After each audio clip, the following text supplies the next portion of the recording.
I started getting triggered, and I reached for guns that weren't there to defend people who didn't need defended. It was because this hatred was eating at me.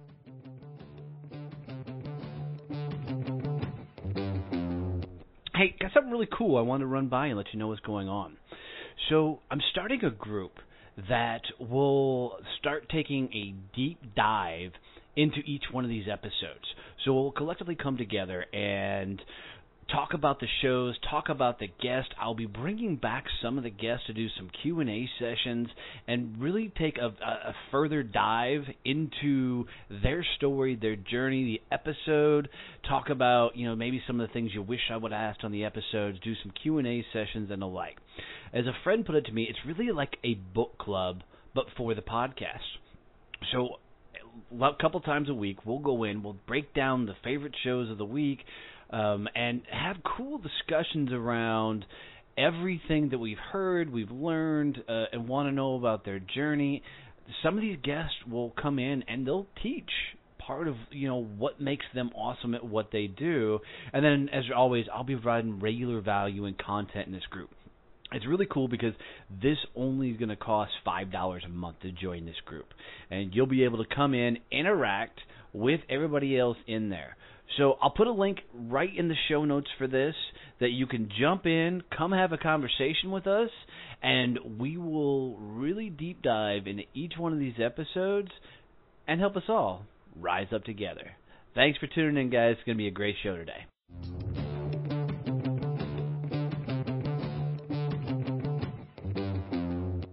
Having the show wasn't something I started out to do. But the day I found out somebody wanted to really sponsor the show was a really, really cool experience. So, guys, I want you to take some time to go check out Point Blank Safety Services and their new nonprofit, Blue Family Fund. These guys are doing some really, really cool things. And Stacey McGovern, who's the CEO over there, has been a dear friend, and she was a guest on the show. But these guys are literally taking, the off-duty officers and putting them out in security guard role. And here's what's cool about it is, as they're protecting our lives, they don't make a whole lot of money in that regard. No first responders are paid for the value they provide for our safety and our health and taking care of us. So these guys, Stacy and her team over at Point Blank Safety Services have really found a cool way to give back to these officers by helping them provide an additional income so they can continue to support and protect us. So do me a favor, guys. Seriously, go check out pointblanksafety.com and then go look at their nonprofit, which is Blue Family Fund. Now, this nonprofit was created because of the success of Point Blank Safety Services. They wanted to give back to the families of fallen officers and be able to give scholarships away to the families of current, police officers. So do me a favor. It would mean the world to me if you would go out and help support this show by supporting Point Blank Safety Services and their nonprofit Blue Family Fund. Just tell them Donnie has sent you. You heard it on Donnie Success Champions, and Stacy will take a tremendous and amazing care of you. Thanks, guys.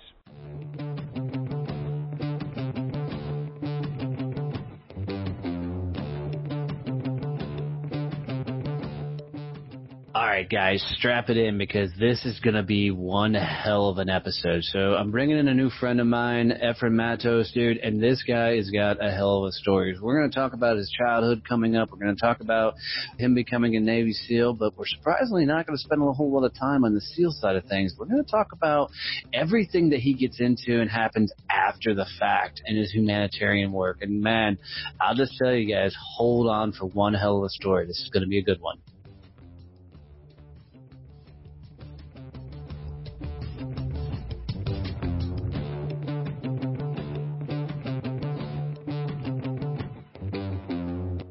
Here we go, guys. It's going to be another fun episode. I'm bringing on a new buddy of mine, Ephraim Mattos, and this dude has got a hell of a story, man. I'm really looking forward to this one. So, Ephraim, welcome to the show, my brother. Tell me your story. Awesome, Donnie. Thanks for having me on, man. I appreciate it. Absolutely, absolutely. So, you've got a pretty crazy story. So why don't you walk us through, where'd you come from and all that fun stuff? Yeah, absolutely. So the craziness that is my life now was, it started crazy. So I'm from Milwaukee, Wisconsin, And I grew up in a independent, fundamental Baptist, Christian, uber conservative community. Oh, wow. Yeah. So just went from, one extreme to the other in my life. But so growing up, for example, girls were not allowed to wear pants, right? They had to wear skirts. You couldn't go to the movie theaters. You couldn't listen to music with a drum beat in it. So it was just a lot of really crazy rules. Wait, you couldn't listen to music with a drum beat? Yes, true story. I mean, I knew the Baptists didn't dance, but this is even more extreme than that.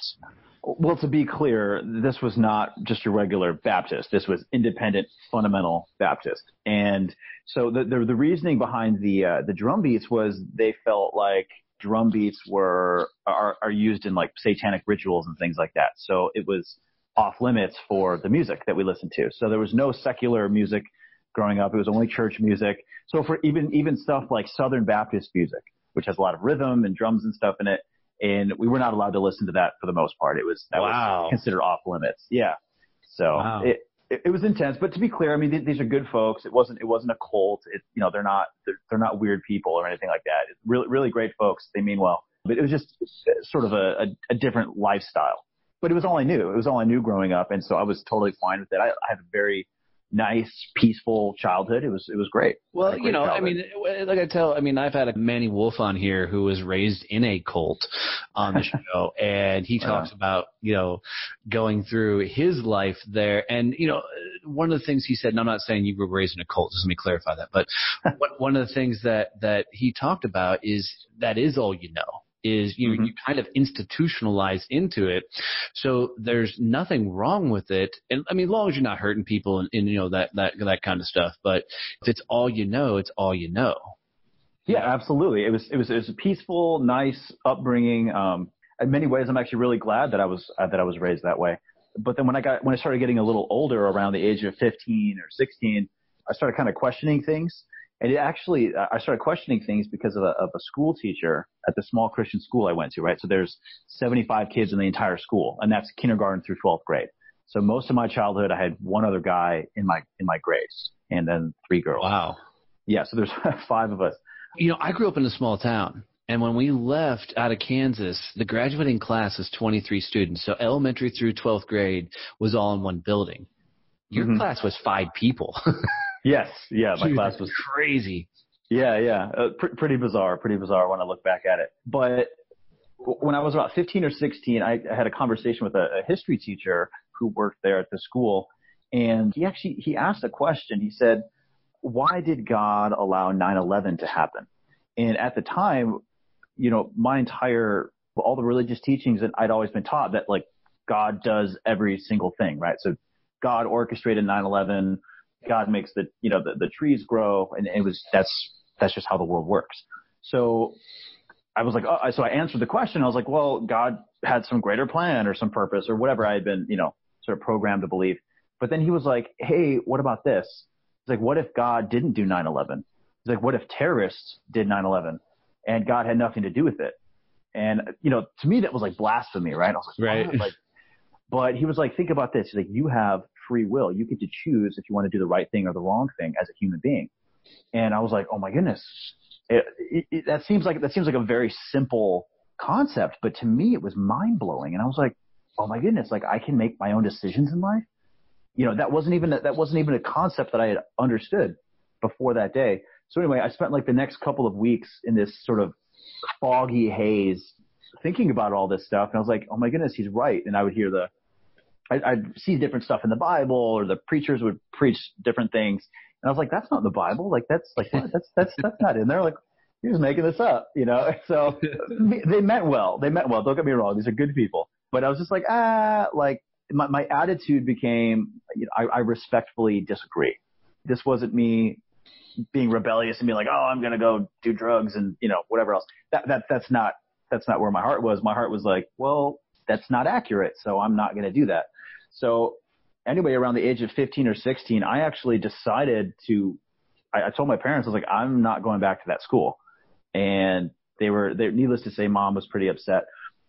Well, I'm curious, if you were raised though in that environment, how did you end up in that school in the first place? No, the school that I was at was a Christian, was the Christian. Oh, school. okay. So it yes. Okay, yeah, it was the Christian school. And you just started finally having worldly thoughts outside of what your upbringing was. Right. Well, I wouldn't even say worldly thoughts. It was just I had thoughts about. I started looking and saying like, okay, the pastor or the preacher or the teacher is saying one thing, and the Bible doesn't say that at all.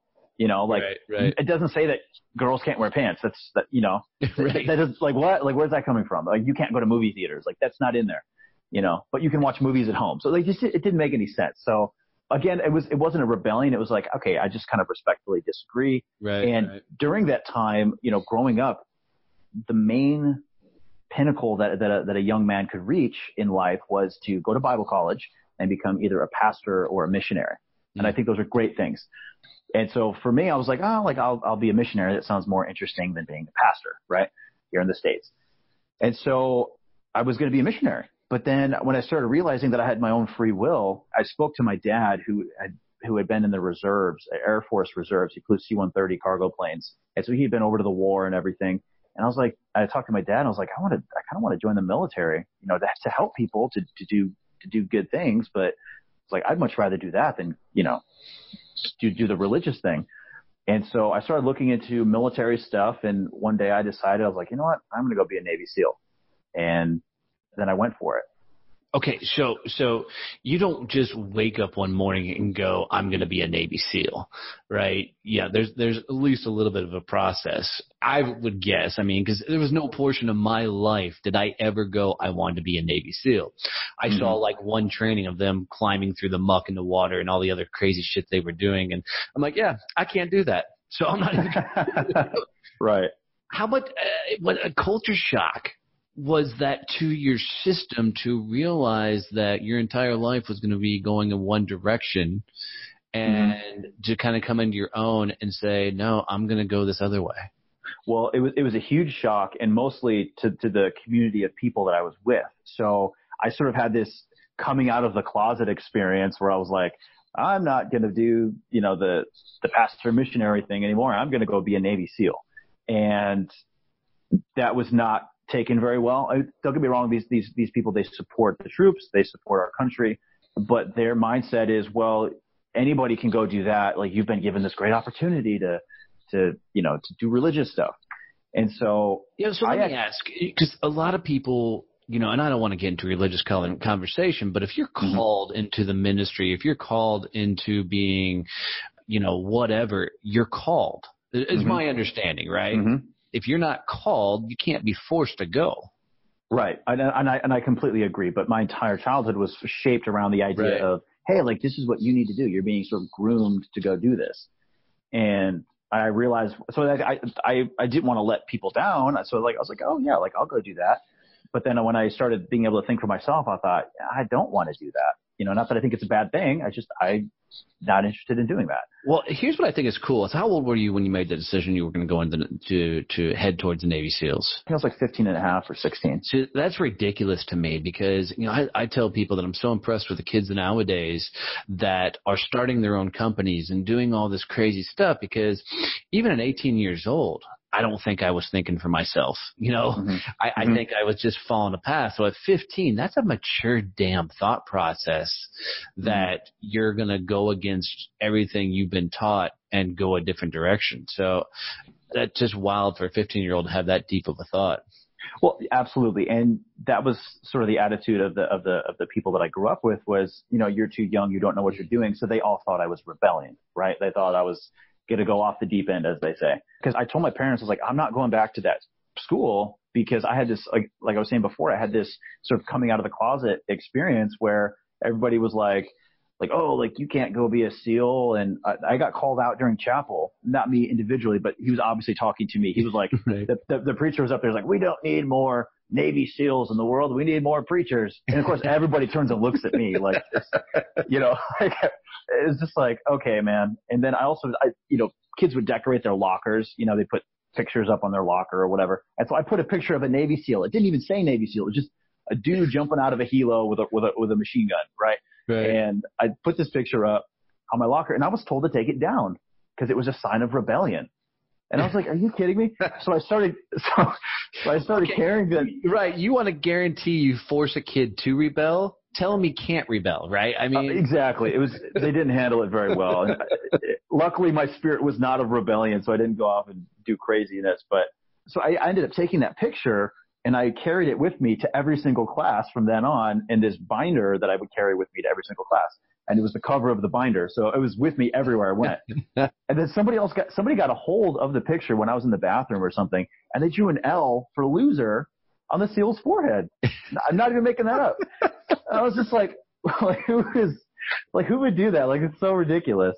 Tell me you took that picture with you when you went through into SEALs training, basic and all that stuff. I did not. I wish I still had it. I have no idea where it's at. That would just be, fire. Like, I'll show you what a damn loser is.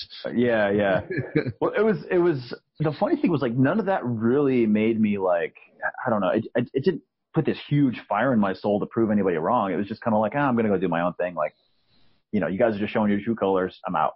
We're cut from a different cloth. That would have pissed me off, and I would have been like, nah, I'm all in. You just hold my beer and watch this. Yeah. Yeah. But what I did do, I was like, okay, I'm not going back to that school. I'm going to go somewhere else. And my parents would not let me go to a public school. So for my 11th grade year of high school, I had to homeschool myself.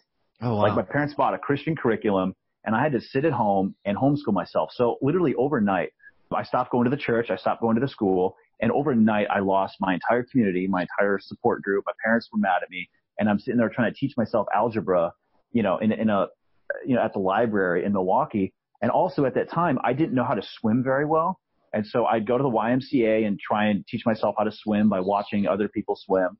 And I was also working third shift at McDonald's. And I chose third shift because they made an extra 50 cents an hour. It was a terrible decision. So I'd work from 11 o'clock at night till 6 in the morning at McDonald's 5 days a week.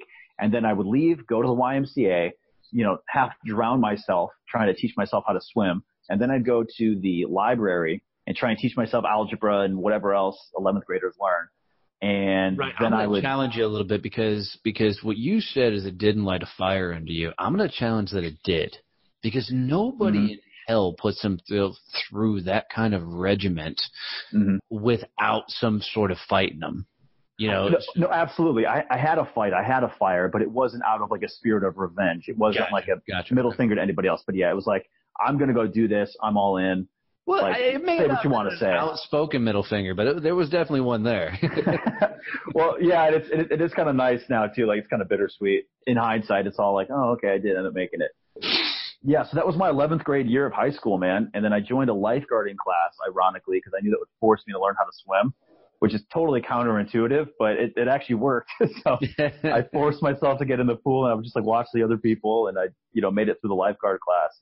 But luckily for my senior year of high school, my parents relented. They realized I wasn't losing my mind. I was doing a lot of positive things. I was learning stuff. I was doing my own schoolwork. I was learning skills. I became a lifeguard and a swim instructor and all this stuff. And so they let me go to a public school, finally, for my senior year of high school. Well, I mean, at that point, you've broken every rule there is to break, in your upbringing, because they're not allowed to wear pants. Now you're seeing girls in bathing suits. Oh, yeah, totally scandalous. Yeah, totally scandalous. Oh, absolutely. People, I would occasionally go back to church to see my friends, and I'd occasionally see them. And people are like, oh, like you're doing lifeguarding stuff. Oh, that's inappropriate. Ha ha ha. Like trying to make it funny, but I'm like, like it is what it is, man. Like, right. Whatever. Yeah. So then I did the senior year of high school at a public school, which was a great experience. And yeah, I shipped off to the Navy to go do the SEAL thing. Wow, that's crazy. So self-taught through 11th grade year, jump in, and then, I'm curious what happened when you walked up to the recruiter. Did you walk up to the recruiter and say, I'm going to be a Navy SEAL? Well, yeah, I said I'm interested in being a Navy SEAL. I didn't go in cocky like, oh, I'm going to do this. It was like I showed up and was like, hey, I'm interested in the SEAL program, and then they were like, oh, well, we've got these other things too you can do. And I was like, no, I'm only interested in the SEAL thing. And a lot of people have these like horror stories about, the Navy recruiters or whatever lying to them and all this other stuff. I never experienced any of that. My guys were up front with me. They were like, hey, like you've got a very low chance of making it. Those are the stats. But if you hit these numbers doing these physical fitness tests, then, you can earn a slot to go to BUD/S. And I was like, all right, cool. And so after a few months of being in the recruiting station, going through all that process, yeah, I got my SEAL contract, which just simply meant that I get to try out for SEALs as soon as I get into the Navy. And I shipped off. Yeah, it was actually a pretty streamlined process. It wasn't super complicated. Right. So going through Navy boot camp, which I know nothing about, I laugh at all the other boot camps out there just because of being a jarhead. But I know that when I was going through Marine Corps boot camp, there was a couple guys that were like, "Oh, I'm going recon and I'm doing this." Dude, them drills, them hell. Did you run into the same thing? So when you go through Navy boot camp, which I just call it basic training because I don't think it's not worthy of being called boot camp. Save that for the Marines. The Marines have earned that title exclusively. The rest of us, it's just basic training. Right. But just for the record, and kind of an ego stroke for you, is there's no way in hell I would have went through SEAL training. Not even that thought would never even cross my mind. So. Yeah, you have to want to do it. Yeah. Well, to answer your question though, there's a lot of guys who thought they could do it and super cocky. So yeah, when you show up to basic training in the Navy and you're going for the SEAL program, you're in a boot camp or you're in a division with all other guys that want to do special warfare programs, whether it's rescue swimmer, diver, SWIC, SEAL. So we had, I think, 105 guys in my group. 100 of us were trying out to be SEALs and 5 guys were trying out to be divers. And so, yeah, you absolutely had these guys and they're super cocky. Oh, I'm going to make it. I'm going to, these big bulky dudes. And honestly, for me, it was intimidating because I was like, you're probably right. Like, I was like the slowest, chubbiest guy in the entire class. Literally, there was actually one guy from Puerto Rico who was slower than me, and he ended up getting hurt. Thank God for that dude. Oh, did he get? No, but yeah, he got hurt. So then I ended up being like the slowest guy, and I was like, man. I was like, whatever, man. You had a freaking bullseye on your back at that point. Oh, it was great. Yeah, it was great. But we were all there to be SEALs, and I was like, I'm probably not going to make it. Just statistically, I was like, I don't think I'm going to quit. But I was like, these other guys are like a lot better than me. Like guys, that run Ironman, that run Ironman and they do, own CrossFit gyms and are like free divers and from Miami and stuff like that. I'm just like, people say this all the time, but they don't understand it until you get in it. And I'm not even comparing what I've done to Buds by any stretch of the imagination, but I will tell you that most things in life are mental.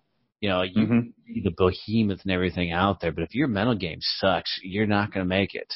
Absolutely. And I think that's looking back at it now. I think that was one of the advantages that I had was nothing came easy to me, from the age of 15 and a half, and I'm sort of I met nothing but resistance. I didn't have someone to teach me how to swim. I didn't have somebody saying like, yeah, I'm proud of you, like go be a SEAL. I didn't have that. It was a struggle from the very beginning. And even when I did show up, I was not even close. Like I said, I was like the back of the pack all the time. I could hit the numbers, but I was back of the pack. And so for me, it was a constant struggle of putting out and struggling and sometimes failing and then having to get up the next day and do better.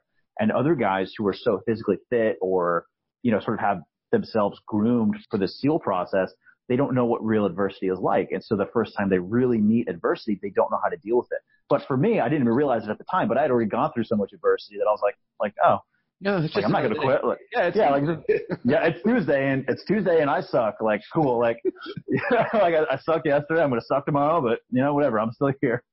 So that was my mentality. Yeah. So we did basic training and then you ship out to San Diego and you go through the actual BUDS, basic underwater demolition SEAL training, which is, all the infamous stuff that people know about. Okay, so from all of us guys that have never seen Buds, in person, we've only experienced it in the movies. How close of a representation is Buds to what you see in the movies? Now, granted, you can't feel the physical stuff, you can't feel the mental game, but is there any movie out there you're like, that gets a pretty close depiction of it? I think Discovery Channel did a series about Buds. It's a 6-part series, and they literally went to Buds and followed a class. Okay, that's obviously very accurate, but. So before going to Buds, I watched that literally probably 50 times. So it's like full Metal Jacket for the Marine Corps. Kind of, yeah, absolutely. Movie. yeah, but it's like it's an actual reality thing. They follow actual guys going through SEAL training. But the funny thing is when I'd watched it so many times that when I showed up to Buds, I was expecting certain things. I was expecting the instructors to act a certain way. And what I realized was that when they filmed that Discovery Channel special, the instructors toned it down. Oh, they had to. They totally toned it down. And I was like, because I was waiting for that speech, about like, hey, you guys just proved to yourself that, you can push through anything. Like there was some speech that they gave, you know, in that Discovery Channel series. Well, dude, I'll tell you, during the real thing, you pass something and they're like, you suck. You should have done it faster. Like that was how it was. Like, you know, I saw guys, you know, I won't even go into some of the stuff that, you know, that happened. Well, right. Completely off the books. And it was just like, oh my goodness. Like, okay. Nobody was abused. Don't get me wrong. Like nobody was abused. Nothing like that happened. But it was like, you know, hey, dudes got singled out and like, you know, and rightfully so. So that's definitely the closest depiction. Stuff like G.I. Jane, not accurate at all. Right. Not even in the slightest. No. Yeah, I mean, and I get that. I mean, Full Metal Jacket's the closest one that gets a Marine Corps boot camp depiction, you know, up until, you know, the guy shoots himself. But it's funny, people should go read the story about how Gunny got that role, because he was just an advisor on that film. But at the end of the day, you know, going through that mental ass whooping that you went through, how do you really think that you stacked up when others didn't? But you mean why did I stack up when they didn't? I think part of it is, I'll say, even like genetics. Like I think some dudes are like, you're just born to be there. Some dudes are just born to be there. You're born with the mindset. You're born with that I think some of it is nature. I truly believe that. You know, guys, a lot of people say like, oh, leaders aren't born, they're made. And I'm like, I don't believe that for 2 seconds. I think a lot of people are sort of meant to do certain things. But with that being said, all of the adversity and stuff that I had been talking about before, my life was a constant struggle to overcome, to deal with failure. And so I knew how to deal with failure. And so I think the combination of the two is what really helped me. A lot of guys, they like the idea of being a SEAL and they're like, oh, I can do a bunch of pull-ups. So they're like, oh, I'm going to go be a SEAL. And it's like, well, that has nothing to do with it. Because after you're told, you know, or push-ups or whatever, because like, dude, after they tell you to do 1,000 push-ups, I don't care if you could do, you know, you used to be able to do 100 or you can only do 70. Guess what, dude? After 1,000, everybody's done. Everybody's, you know, you're completely taxed. And a lot of guys didn't know how to deal with that. But I'm like, unless you do those BS, you know, push-up competitions where, you know, these guys are breaking world records with push-ups, and you go see the video and it's like, the dude's not even done one. You know? Yeah. He did go all the way up, then go all the way down. Like, what is this? Yeah. Wow. Yeah. So what was that feeling like? Because, you know, I love telling people when I went through Marine Corps boot camp, when I got done, the first thought that I ran through my head wasn't, yay, I did it. It was, that was pretty easy. You know, going through it, it was an absolute bender, you know, tough experience. What was it like when you graduated from BUD/S? Well, it was the exact opposite. It was like, dude, I can't believe that's over. Oh my goodness, I'm alive. And I just graduated BUD/S. Well, it's funny, like when so, you know, there's the Navy SEAL Hell Week. That's during first phase of BUD/S. That's the super infamous stuff that everybody knows about. And actually at the end of Hell Week, when they secured Hell Week, we're facing the beach. We've been awake for 5.5 days. And the instructors say about face. So we turn around and finally it's over. And the instructors are standing up there on the sand berm. They're waving the American flag and they say Hell Week secure. And when that happened, 2 guys actually collapsed unconscious. They just talk about a mind game, guys just pushing through with their mind. 2 guys literally collapsed unconscious and got drug off the beach and taken to the hospital. Some guys started breaking down, crying. Honestly, I was mad. I was like mad. I was just like, you guys just tortured us for 5.5 days. And I don't know, for some reason I was just angry. I was just like, get me off this stupid beach. Like, I don't want to shake your hand. Like, get me out of here. I was mad, but you know, 6 months later when you finish BUD/S, it wasn't a whole lot of fanfare when you graduate BUD/S specifically. You hop on an airplane from San Clemente Island off the coast of California, and then you just fly back to San Diego, and you're like, okay, cool, you're done. And, you know, the next week you start the other parts of SEAL training. But the relief I felt, dude, honestly, that was one of the best days of my life. It was like this burden I'd been carrying on my shoulders for years, 19 at the time. So I've been carrying it for, you know, 3.5 years of making it through BUD/S, and I did. And it was like, I don't know how to explain it. I felt light. I just felt like this physical weight had been lifted off my shoulders. No, I get that. What was the phone call home to mom and dad like? To be clear, by this time, they were fully supportive of everything I was doing. Right. And they thought it was great. They had sort of left the church and everything as well. So they were totally on my side and totally seeing things my way. Anyway, yeah, calling them, it was great. I got to call my dad and be like, hey, I just graduated, you know, I just finished BUD/S.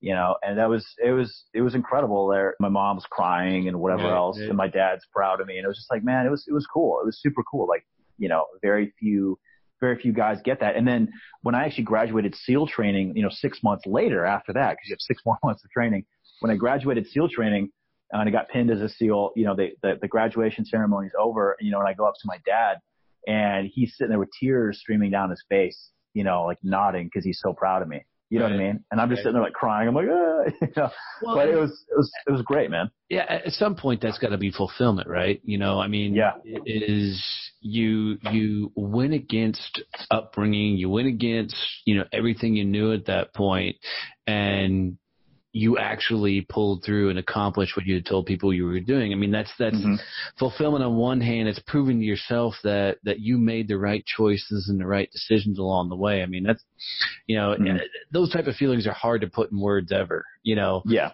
That's a really cool thing. So what happened from there? So I checked into my SEAL team, and I did 4 years at the teams. I'm not going to talk about my time at the teams. There's enough stuff out there about being a SEAL. Not my place to talk about. I quickly realized, though, during my time there, it wasn't going to be for me long term.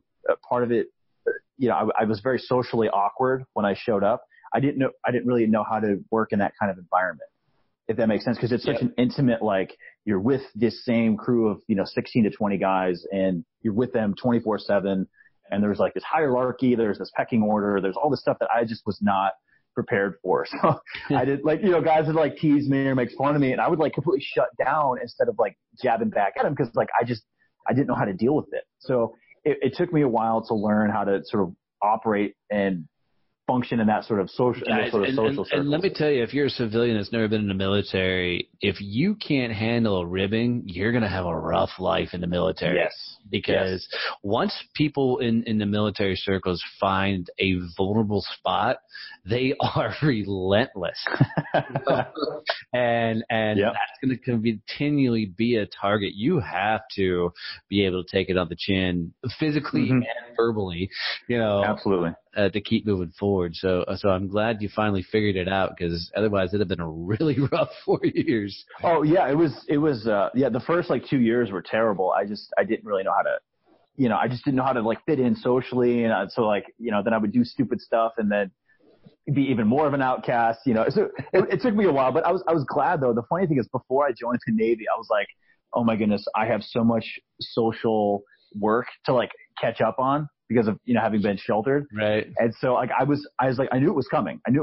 I didn't handle it well at first. I eventually figured it out. I was like, okay, I got this. I don't have to. So you were still like, the young guy at the junior high dance, but you were 2 years into the Navy at this point. Dude, that's a perfect analogy. That's a perfect analogy. Cause like, I was like the young freshman at the high school dance, and didn't know what to do, and was like, was too scared to talk to girls, or whatever. Like, that's exactly how it was. So awesome. Picked on by the jocks, and the senior football team is exactly what it was like. But and to help people out that have never experienced this, I mean, you got guys from 50 different states, and it's all bravado and egos, and dude, you're slammed together 24/7. I mean, there's absolutely nothing that you do or happen that everybody doesn't get to experience with you.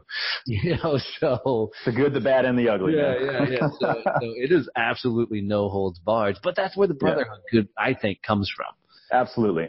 Because like, once you learn how to adapt to that, you've all sort of gone through all this adversity, and then I was able to prove myself in combat, so it was all good. It wasn't. But I knew. So for me, when I joined the military, I did it very much because I wanted to help people. Right. I wanted to do that in a sort of in a combat role. I wanted to go in and rescue people and defend villages that were being attacked, or whatever SEALs do. That's what I wanted to do. I was thinking Tears of the Sun, right? That's what I was thinking when I went in. I was like, dude, Tears of the Sun. That's what I want to do.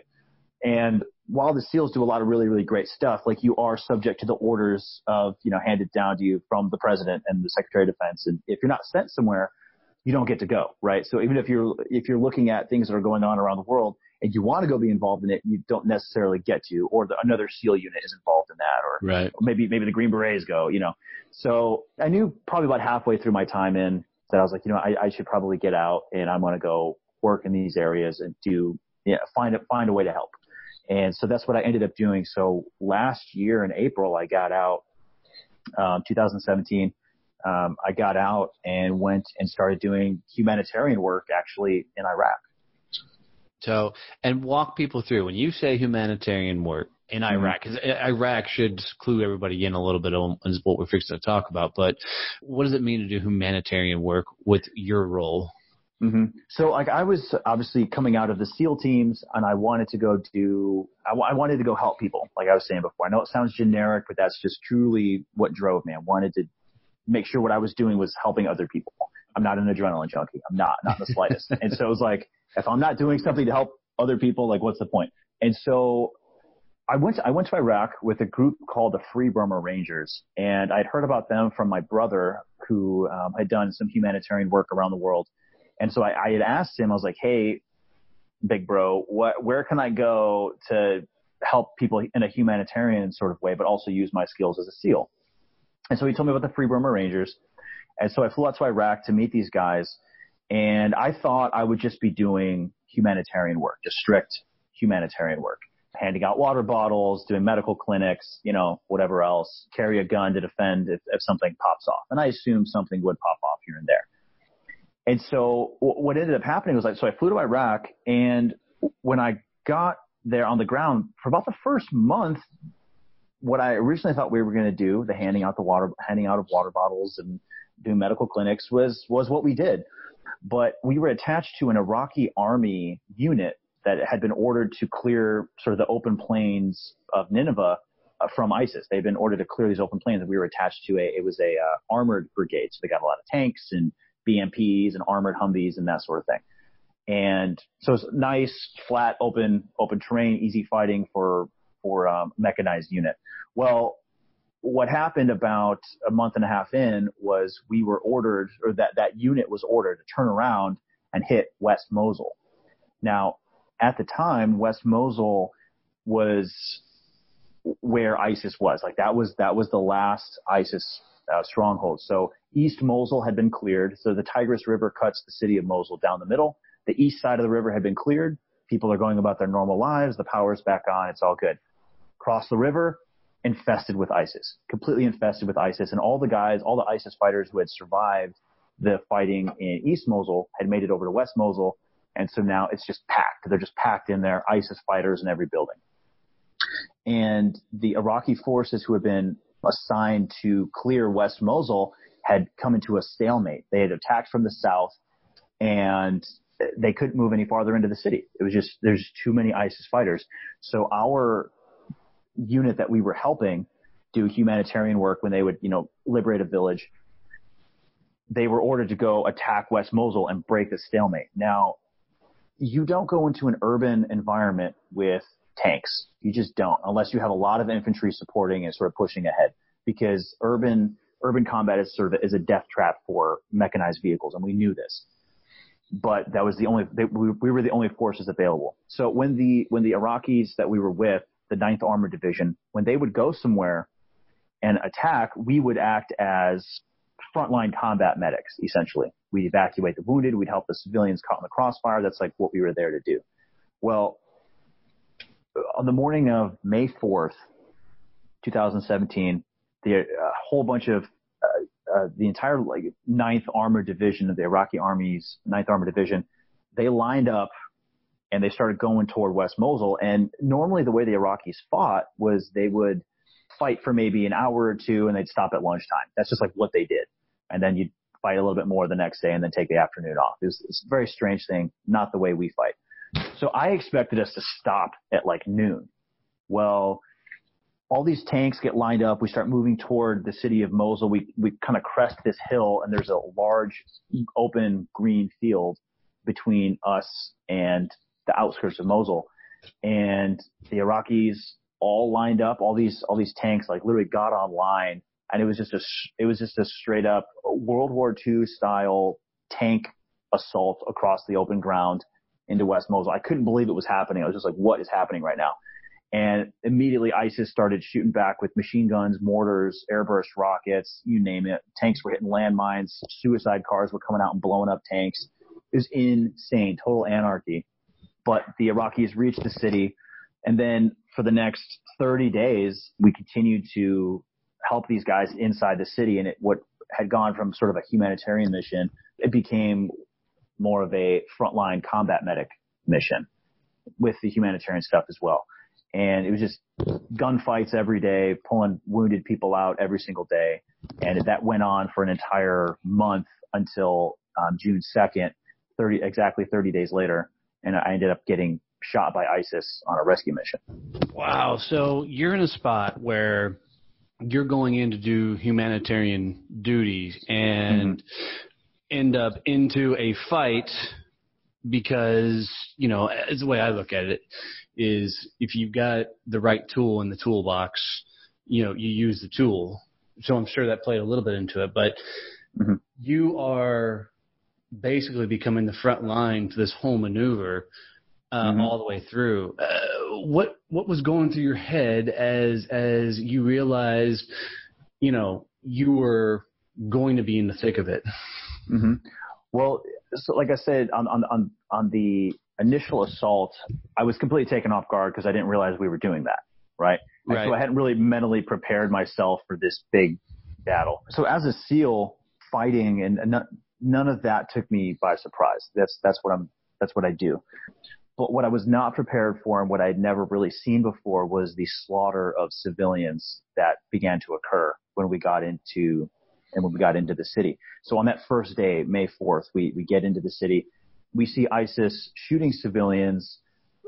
One girl in particular, she was shot in the back of the head and the bullet, you know, exited through her eye, and her father was shot. And the other guys in the Free Burma Rangers team, they went down and like rescued this girl and her father, and I was somewhere else taking pictures of thousands of people fleeing.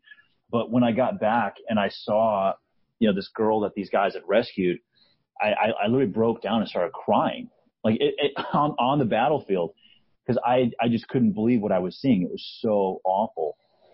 And that's something that's not okay, right? It's okay to be heartbroken. It's not okay to like lose your composure. And I lost my composure because I was not mentally prepared for that. And that first night in Mosul, we settled down there on the edge of the front line of the Iraqi army advance, and ISIS counterattacked, and they started shooting up our positions, and there were bullets bouncing off of the power lines like right above our heads.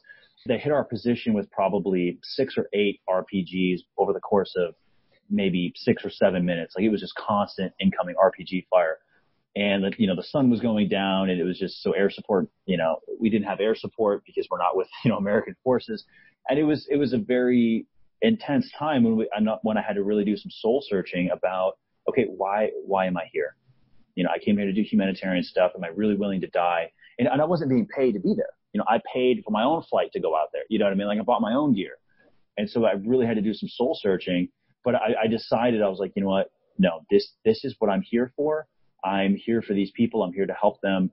And it's real easy to run your mouth and say like, oh, I'm a warrior. Like I'll fight the enemy, blah, blah, blah. You know, a lot of guys say that, but they've never been on the receiving end of an ISIS counterattack when they're outnumbered and outgunned and having to fight to stay alive. So I want to make sure people understood what you just said, because I'm still wrapping my head around it, to be honest. You literally paid for your own flight to go over there, volunteering to do humanitarian work. You're not getting paid to do this. And you are defending people that you've never met. You just know what's happening to them is wrong. And you're literally making a choice whether you could potentially continue your journey on this life or not to protect and save other people. Absolutely. That's exactly what was going on. And that was how it was for all the guys on the team. And it was a very strange thing, right? It's a totally new concept of, you know, like I'm not being paid. I'm not ordered to be here. I can leave if I want to at any time. I can just pack up and walk out of here. And having to, you know, choosing to stay, it was a real test of, okay, like, are you a warrior? You know, because, you know, a lot of guys, they'll say like, oh, I'm a warrior and this, that, and the other thing. And like, and you may very well be, but you know, would you stay? Like when it was really going down, would you stay? And like, I was with a great group of guys. Some of the other guys out there were Sky Barkley, Kevin Johnson, David Eubank. My brother Zebulon was out there, not on the front line, but sort of in the rear area. Another guy named Justin de Moranville. Just good guys, all veterans. And we chose to stay out there and help these people. Oh, also Bradley Brink, I forgot him. He's going to laugh when he hears this. Sorry, Bradley. Good guys. Sorry, Bradley. Nobody likes you, Bradley. That's awesome. You know, I love this because here's why. Is you go through life and you hear people talk big. They talk about bravado and what they would do in particular situations. But, you know, the truth of the matter is you have no idea what you'll do until you're in it. Yep. You know, all the training in the world, you hope instinct takes over, but it's something as crazy as an active shooter or it's, you know, on a sales call. You know, you never know what you're going to do until you're in that moment and your mind takes over. And, you know, it's your ability to keep yourself intact when something like that happens. Absolutely. And then more importantly, when that is over, getting up the next day and doing it again. Right. Because you know, you hit it right on the head with, you know, the training, that muscle memory takes over in the instant when a gunfight breaks out, your instinct takes over, right? When you make that sales call, your instinct takes over from what you've read and what you're planning on saying, and you do your pitch, right? Well, what happens when you get slapped back? What happens when you lose the gunfight? What happens when you don't, you know, you may die that night? What happens when your sales call doesn't go good? What happens when they laugh at you in the face and then now you're sitting there at home alone in the darkness contemplating whether or not you're going to get up and make a sales call the next day, right? And so that to me is where the real battle happens. And that to me is where the real battle happens, even like physically. So that night, when all the adrenaline's over, when the sort of the novel adventurous experience of warfare is over, and people are like, no kidding, you know, getting shot in the face, and kids are getting caught in the crossfire. It's no longer this fun, adventurous, like, you know, I kind of want to go to war because it'd be a cool adventure, which is which had been in the back of my mind for the longest time. And I'd always enjoyed war because we always won. You know, as a SEAL, it was like, dude, like you always win. It was just like, we call in airstrikes and JDAMs and like, we're good. You know, like how do we walk out of there and like, oh yeah, it was a cool fight. But like, we never really got slapped that hard. And so it was interesting that night having to, that first night in Mosul, really having to have this mind shift where I was like, okay, what am I into? Am I really willing to die for this? And it was a very sober, real thing. Like, am I willing to die? And it's like, I made a decision. I was like, yeah. And you know, on top of that is when you run those other maneuvers, there had to be somewhat of, well, I'm ordered here, right? So if somebody is telling me to go. At this point, dude, this is 100% on you. You can't look and say, you know, I'm out because I don't agree with this, because somebody ordered me to be here.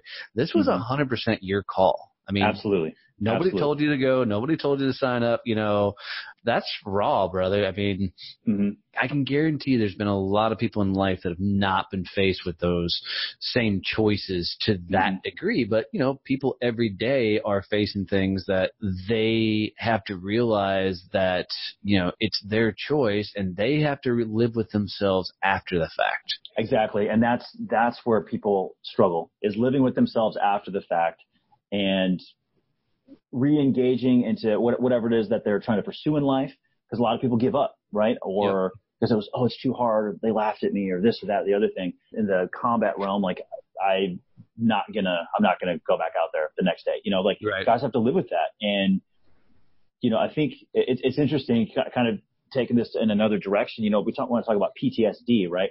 A lot of guys, I personally don't like that term, right? Because it's like, there's no disorder, right? Post-traumatic stress is a real thing, PTS, right? It's, you went into a gunfight, you wanted some 11-month deployment. You know, these poor Army and Marine guys have to go on these like 11, 12-month, 13-month deployments to Iraq, right?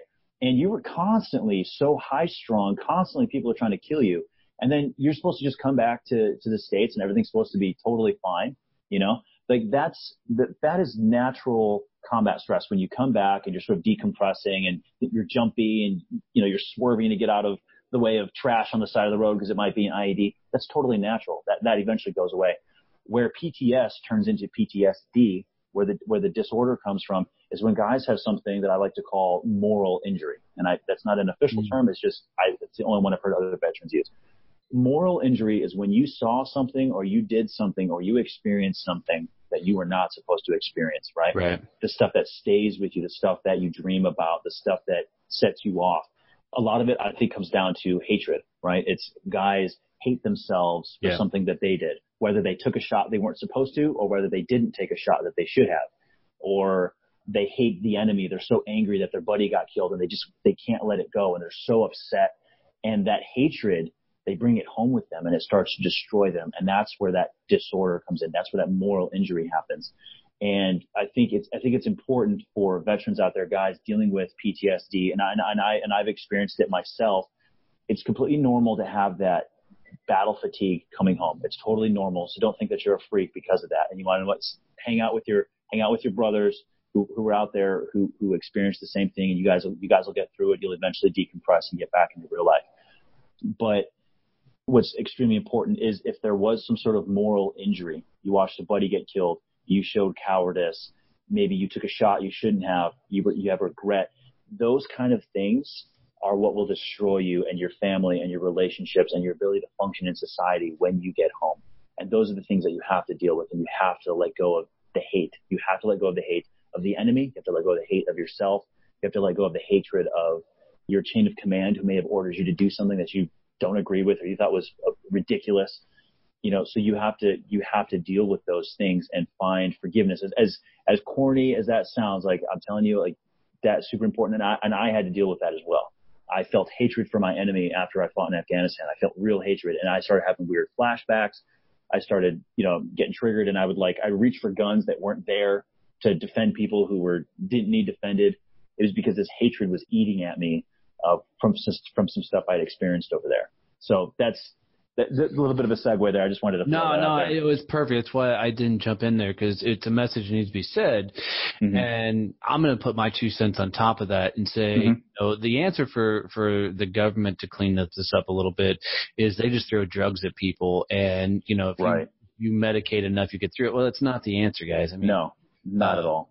If it's helpful, go back and listen to Robert Caldwell's, program on here and how he found help through yoga. Other guys coming on here and they found help through cannabis, through weed. I don't care what you do, and I'm not condoning any of those methods, but other guys are finding help through counseling or going and hanging out with their brothers and everything else. Just don't try and take it on your own. Right? Absolutely. Don't try and self-fix yourself, which is the tough thing for guys to do that have all this machismo, because that's what you're, put into, the environment you put it into, is have enough strength to reach out, because it makes you a bigger man to reach out for help than to suffer alone. Absolutely.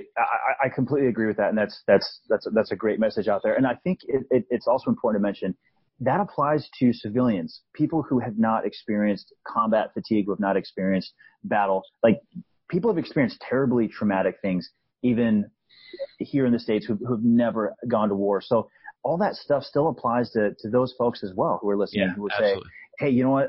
Bad things happened to me as a kid. Somebody screwed me over in a business deal, and there's this anger and there's this hatred. There's a loss of trust with the rest of society or individuals. And that is a form of, I guess, of moral injury. And you can absolutely deal with it in the same sort of ways. And for the military guys, I think a lot of guys, they think that they're weak. They're embarrassed, right? And it's cool and it's tough to go drink your sorrows away, right? And that's fine. Like, go have a beer with the guys and talk about, what you need to talk about. But it's not wimpy to talk about and say, hey, dude, I need help. Here I am. I'm an ex-SEAL sniper. And I'll tell you what, man, like, I've dealt with it myself, and you're not a wimp if you have to go and get some help. And that's one of the things I talk about in my book is I'm very open about my experiences in the book that I wrote. And I talk about myself breaking down and crying. I talk about having suicidal thoughts at one point when I was in the military. I talk about having to overcome PTSD after this whole thing that just went down in Iraq and last year, and getting shot by ISIS and literally tripping over the bodies of rotting children as we're going to rescue more kids from, a pile of rotting corpses. Like, this is stuff I experienced, and it's real. And I honestly, I could not be happier. I could not be more sane. I could not be more healed, just based on the fact that I gave up the hate. I gave up the hate of the enemy, and I'm sad. There's certain things that will never go away, right? There's certain things that you'll never unsee. And there's a certain part of you that'll never come home from those places, but you can still integrate back into society. You can still live a happy, healthy, successful life even after those kinds of events. Yeah. So that's not hopeless, and you're not a wimp if you need to go get help. Great message, brother. Great message. You mentioned it a little bit, but you do have a book coming out. Walk us through that a little bit. Yeah. So there was a viral video of a rescue that I was on from June 2nd of last year. David Eubank, that our team leader, ran out and grabbed this little girl while Sky Barkley and I provided covering fire for him. And that video went viral. It was on CNN, Fox, a bunch of other stuff. Well, before any of that happened, which was totally crazy, and they caught me getting shot on video. And you can go check that out on Funker. And we'll put the link in the show notes so you guys can get to it. Okay, great. And before any of that happened, I was always interested in the art of writing. I was a nerd. Like, I used to read books on how to write books. I wanted to write novels or something like that. I loved that. Just sounds like a really boring read, just for the record. You write books on how to write. A book about how to write a book, yeah. Well, I found it fascinating, right? Because I'm a closet nerd, man.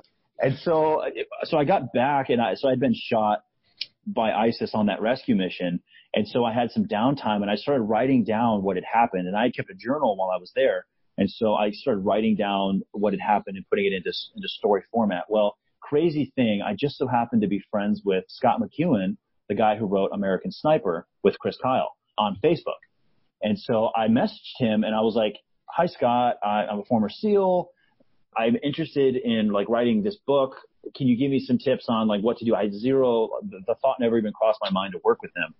And I was legitimately hitting him up, asking for advice or thoughts or whatever I needed to do to get this thing published.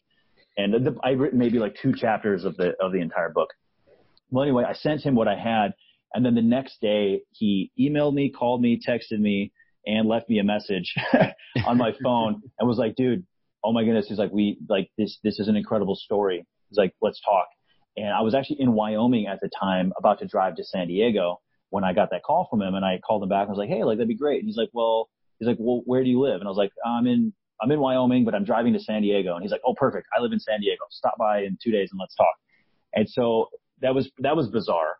And so I ended up meeting with Scott McEwen, and I told him my story, and he's like, "Hey man, this is an important story that should be written and should be shown out there." And he got the message of giving up the hate, and I told him that was a very important thing. I did not want to write another SEAL book, right? There's so many SEAL books out there, right. Mr. SEAL, I did this and blah, blah, blah. I was like, I don't want to do that. That's not me. I'm not big, tough SEAL guy. That's just not me. I'm not going to do that. Well, I've seen you in person. You're not a big, tough anything. I mean, Thanks, man. Thanks. That's great. So I was just like, I didn't want to do that. Anyway, so I spoke with him. We talked about it. And then we actually ended up working together and writing this book, which was just an amazing experience, getting to work with Scott McEwen. Just a wealth of knowledge. He understands the SEAL community. He understands the writing community. And it was incredible. So we got this great book deal with Hachette Book Group, one of the largest publishers in the world. And it's just been unbelievable. And so the book comes out October 23rd next week. And yeah, it's been unbelievable. And guys, we'll have links and all that in there, so you guys can go check out his book. But, I will tell you, if you go back and you watch the video that this is based on, because I watched it prior to this interview, one, Ephraim, I got to tell you, you were a little chunky in that video, dude. I'm just saying. But hey, man, if you go watch that video, it's a tough video to watch, guys. Just so you know, it really is tragic. What they're doing is amazing, but what you'll see in the video, I just will forewarn you, it is not kid friendly. But you get shot in the leg and you see you go down in that video, and then you guys are, literally hiding behind a tank because the rounds are still coming at you. And as you guys are trying to get back up, well, you get so far, and then, you can hear the guys talking in the background, Ephraim's been shot. And then you literally ran, about 300 yards, shot in the leg to go get help. Yeah. So it wasn't 300 yards. I'm not that cool. So I moved up. Okay. I moved up the street. Maybe. All right. So take it to a guy that's been, a number of years. I got out of the Marine Corps in '99. I might have had a few cheeseburgers since then. If I would have ran that, it would have looked like it was about a mile run because I would have looked like I had a freaking piano on my back. So. Oh, that's great. Yeah. So I got hit, and you can see it in the video. I fall down behind this tank. And the tank is backing up. The Iraqis are driving the tank. We can't communicate with them. So I fall down behind the tank. I'm right behind the tread. This thing's like literally 3 feet away from crushing me to death. And in the shock of being hit, I didn't know if my leg had snapped. Like I didn't know if my shin bone had been blown up. I had no idea. And so I turned around and I saw the tank, and the other guys on the team started screaming at me to get up. And so I saw the tank. I was like, okay, I got to get up. So I got up and was like, hopefully my leg doesn't give out from under me. Luckily it didn't. It was just a flesh wound. No big deal. And it was right through my calf. It was a pretty good flesh wound, dude. You bled out, pretty good through your. Yeah, the adrenaline was pumping. The blood was pumping for sure. Yeah, so then we had to move back under fire, staying behind the tank, and I was trying to throw a tourniquet on, and we kind of got to this position where we were parallel with the Iraqi army front line, but there was about maybe 50 to 75 meters, maybe 100, I'm not sure, of distance that we had to cross to get these, we had 2 patients with us, a little girl and a man, and we couldn't cross the street. At this point, there's just you can't move fast enough. You're going to get shot. And so I started feeling lightheaded, and I was just like, cause from the blood loss and everything, I was just like, we started screaming for a Humvee. We're like, hey, just drive an armored Humvee out here. We'll load the patients and we'll get out. So we started screaming at the Iraqis to send us a Humvee. They couldn't hear us. They didn't have a clue what was going on. And so I was getting lightheaded. So I told the team leader, I was like, Dave, I'm getting lightheaded. I'm going to move across and get us a Humvee. And so he was like, all right. Dave Eubank is pretty funny. He prays all the time. He's a very, very devout Christian. And so he's like, I forget what he said. He said something like, go in Jesus' name, God bless you, or something like that. And I was just like, all right, here we go. So yeah, I just sprinted across the street as best I could. I had to kind of hobble, and immediately you can hear it in the video. ISIS 4 or 5 guys started shooting at me. You can only hear some of the bullets snapping past, and they started shooting at me. And my buddy Sky, who was out there, he told me later, he's like, he could see the bullets impacting sort of around me and behind my feet and different stuff. So yeah, I just sprinted across the street. I was just like, all right, I was waiting. The prayer worked. We don't know what he said, but it worked. It worked. Yeah, whatever it is, it worked. Yeah, because I was expecting to take a bullet to the side of the head any second. That's literally what was going through my head. I was like, I'm going to die. But it was either that or, the team dies. So they need the Humvee. So anyway, I got across the street and I started screaming that they needed a Humvee. The message got across, and then immediately the other medics started working on me. But yeah, it was just a crazy thing. And, a lot of soldiers, they have much worse experiences than I went through, much worse. And what's weird though about my experience though is the whole thing was caught on video. So I sit there and I relive it, stuff that I don't even remember happened. I'm sitting there watching this thing in high definition. It's a very surreal thing, reliving some of the worst moments of my entire life, and the entire world sees it too. Yeah. Well, and I can tell you, watching it, it's almost like watching a movie. It's surreal, right? I mean, because even as I'm recapping in my head what I was watching went through, when you go down, you don't necessarily know you're shot at that point. It isn't until a few minutes later that you're limping and you can see your trousers are now caked in blood that you realize, oh crap, he just took it. And then of course, about that same time, the people who are filming starts, calling your name saying, oh my God, Ephraim's been shot. At that point, it had to have been some sort of almost, what you want to call it, adrenaline, shell shock, whatever, that just pushed you into a different gear. But also, the dude that ran across in the middle of fire to grab that little girl, holy crap. God love you guys. I mean, you're crazy as hell and insane. It goes back to, you signed up for that. That's not an everyday happenstance when you find people that are really that freaking awesome that would sign up and put themselves in that position to do the amazing things you guys doing. And I like it just from the fact that it's a awesome message that needs to get out there, because a lot of people don't get to see the hell that those people are going through that are living in that environment. So man, well done, brother. Well done. I appreciate that. That's very kind of you to say. But honestly, it was a great crew of guys. It was, it's obviously not just me out there. David Eubank, Sky Barkley, those other two Westerners that were out there. Wait, was it Bradley whose name you forgot earlier, except for him? No, I'm not talking about Bradley. Bradley wasn't there for that. So right. Bradley can shove it. Bradley, you're not part of this story. This part. The funny thing was, I talk about it in the book. So that day after I got shot, I got evacuated down to Erbil, where these guys, actually Bradley and Justin, were in Erbil, sort of a civilized city. Everything's good. They're very westernized. That was the term I was looking for, not civilized. I was looking for westernized. Anyway, they picked me up from the transport that brought me there to Erbil, and they took me to the hospital. So it was funny. Bradley and Justin were there. And they were like, hey, man, like, we were going to go drinking tonight, but it looks like you ruined our plans. They're just giving me a hard time.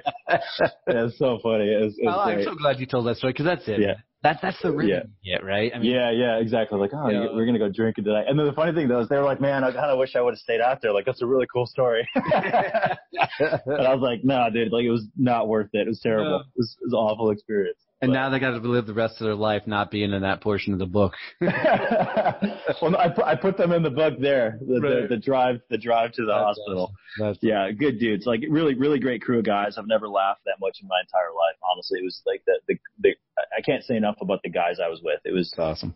They're great guys. So where do you think all this is taking you? It's a great story that needs to continue to be told. I mean, you went through just a crazy story of growing up in a lifestyle that I don't understand, but it's your story, and you make a choice. You're going to become a Navy SEAL. You pull that off. You do your 4 years. You get out.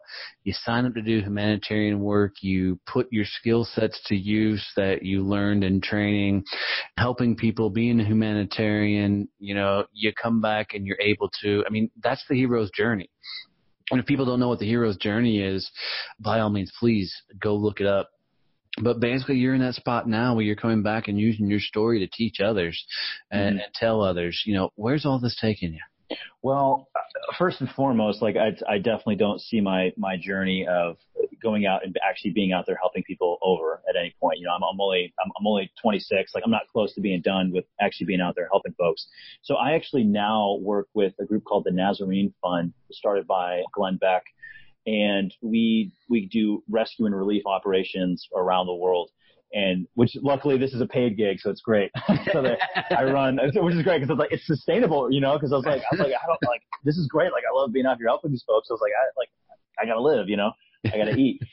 But anyway, so I'm the East Asia operations manager for the Nazarene Fund now, and I'm currently working inside Burma, helping set up, rescue and relief teams of locals to help with the war that's going on there. And so I see myself using my platform to continue raising support and awareness for these things that are going on around the world. And, with the book and whatever else comes from that, it's just a great platform to do some good. It's a great platform to raise some awareness for groups like the Nazarene Fund. It's a great opportunity to get, on podcasts and TV shows and talk about important issues. Yeah. That are affecting the veteran community, the humanitarian community, and all that. So right. I plan on using it as a voice for good, and we'll see what else happens. That's awesome. Good on you, brother. And I tell everybody this. If your book goes so mainstream and becomes so awesome and becomes this #1 bestseller, and they come to you with a movie deal, if I don't get a phone call to be an extra somewhere in the way back, I just want to be a dude that can be like, look, Mom, that's me. That's the dude with the hoodie on, waving in the back. That's me. Oh, that's hilarious. What's funny? What's actually funny is they're like an hour into the script for the movie. Oh, really? Yeah. They're working on it already. They're going full tilt, which is amazing. Phone call and say we're putting Donnie in. He doesn't need a speaking role. Doesn't need, just put him in the back. You'll be one of the Russian, one of the Chechen terrorists. We'll have you be an ISIS guy that gets shot right at the beginning. That's what it'll be, something like that. Yeah. So the funny thing too is we're trying to get Chris Pratt to play me, which would just be amazing. Oh, that would be. Somebody mentioned that, and I was just like, that'd be great. Because it would be lighthearted, it would be lighthearted enough, but it's been surreal, all the stuff that's happening, and yeah, hopefully I'm able to use this to do some good. I don't want it to just all be about me. That's never, like when the rescue video was shot, and I'll say this for all the other guys that were out there too, specifically Sky Barkley and David Eubank, like we thought we were going to die that day. Like, no kidding. It was a somber, not somber, like, woe is me, but it was a very sober thing before we went out there. Cause we're like, dude, like there's like, our chances of success were very small. Right. And, you know, it was like that old SAS saying, you know, who dares wins. And we're like, all right, well, let's just go for it. And we had no choice but to go and rescue those people. Well, that takes the phrase "go big or go home" to a whole new level of meaning. that's exactly what it was. It was just like, all right, well, here we go. Like, right. You know, wow. But yeah, it was great. So I want to use the book, and if they do make a movie about me, great. If they don't, great. Like, it's whatever. I'm going to continue doing the work that I do. I'm going to continue working in Burma. I'm going to continue working with the Nazarene Fund, and I'm going to continue, you know, trying to help veterans, other guys that are working or dealing with PTSD and things like that. And so whatever happens, happens. That's so awesome, brother, man. And guys, we'll put links to all that stuff in the show notes so you guys can have your hands on all of that. Dude, Ephraim, I got to tell you, man, it's been truly an honor to be a part of your journey, man. Thanks for coming on and doing this. Here's how I like to wrap up every show, and I do stump some people with this, so be forewarned. If you were going to leave my audience, the guys and gals I call champions, you know, if you were going to leave them with a quote, a phrase, a motto, a mantra, something they can carry with them as they're going through their journey, you know, something really especially that they can pull out in the dark times, you know, they're going through the rough patch of whatever they're going through. What would be that quote, that phrase, that mantra or saying you would say, hey, remember this? Mm-hmm. I think something this is going to be very military, but I think it applies to business and everything in life. And it's a quote, or it's a poem from a movie called The Gray with Liam Neeson. And it's a little poem that I think about pretty much every single day. And it goes like this: once more into the fray, into the last good fight I'll ever know, to live and die on this day, to live and die on this day. Mm. And that little quote, I heard it in the movie and I was like, you know what, that is so good. I've said that to myself a dozen times before going into battle. And what it's really about is every day is a battle. Every day you're going back into the fray. Every day you're trying to grow your business. Every day you're trying to help people, whatever you do. And that line in there, to live and die on this day, talks about you are willing to put it all out there. Whether you die that day or not, doesn't matter. You're putting everything that you got into your work. And then in the poem, they say it twice: to live and die on this day, to live and die on this day. And it's sort of it's pounding that point home that you have to put it all out there and be willing to put in the work. And then when things don't work, when you have that sort of proverbial dying on that day, right? The business deal didn't go through. You got laughed out of whatever it is that you're trying to do. You know what? That was your version of dying that day. Guess what? Get up the next day and do it again. And eventually it'll stick. So that's what I would say. It's a bit corny, but that's something that I think very often. I think that every single day. All kidding aside, dude, this whole podcast was worth that last portion. So great message for everybody to take home with you. Dude, thanks so much for doing this. I really, really appreciate you. And don't forget me when the big movie goes big and I get the approval, all right? Okay. Sounds good. Thanks. All right. Thanks, man.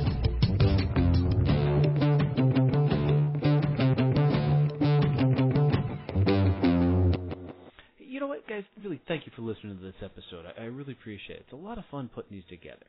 I wanted to make sure before we get out of here that you knew what we were doing with social content. What we found was because of the podcast, we have a unique way of helping you get your social content out on a very easy way. What we're doing is we're interviewing people. And from that interview, we will capture a lot of information that will then be turned into videos, memes, articles, all things you can use for your social content. I know, like for me, one of the biggest struggles I had was, what do I put out there? What do I say on a regular basis? Well, we'll help do all that for you. So if this is at all of interest to you, reach out to us and let us help you grow your social media channel. I can tell you I did this for my business, and my social media is completely taking off. My Instagram, since I started doing this, jumped over 10,000 followers, and it continues to grow. So if this is at all of interest to you, check the bottom of the show notes for the link that says, "Get my social content done right now."